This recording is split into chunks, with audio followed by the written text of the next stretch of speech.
পরিস্থিতি একেবারে ভিন্ন। আমরা শ্রমিকরা শুধু বছরে একদিন এই মে দিবস আসলে আমাদের সামনে বিভিন্ন শ্রমনীতির কথা তুলে ধরা হয়।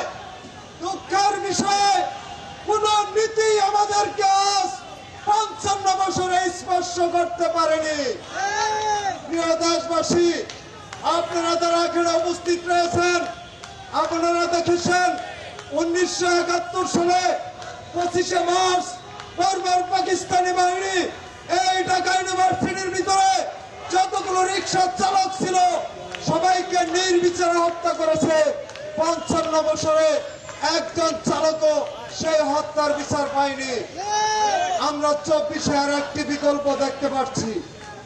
যখন বৈষম্য দূর করার কথা বলা হলো, আমরা রিক্সা চালকেরা ৩৬ দিন এই শহরে কোন টাকার গাড়ি ছিল না, আমরা জীবনকে বাজি রেখে এই সংগ্রামে যাত্রীদের আনা করেছি, অভিভাবকদের হাসপাতালে নিয়েছি, সমস্ত জরুরত পুরা করেছি।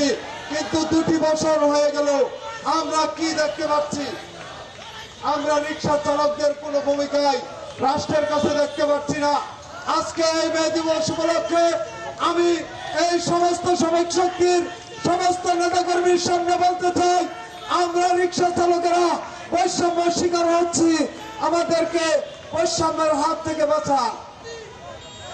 প্রিয় উপস্থিতি, আমি আর আমার আলোচনা দীর্ঘ করতে চাই না। এখানে আমার আলোচনা আজকে এখানে শেষ করছি। জাতীয় নাগরিক শক্তি ইনকিলাব জিন্দাবাদ, ইনকিলাব জিন্দাবাদ।